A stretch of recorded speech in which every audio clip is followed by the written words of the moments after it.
परत एकदा काढ. डबल काढ. दुसरा कोणता? त्यानंतर सर्वांनी कुत्र्याचा आवाज ऐकलाय तर आपल्याला जाणवेल कुत्रा आला की काय. तर कुत्र्याचा आवाज काढेल तो.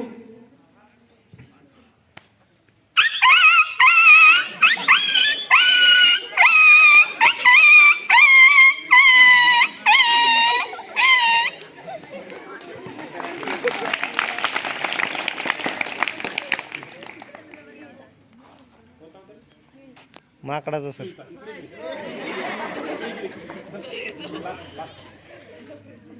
त्याच्यानंतर शेळीचा आवाज काढेल.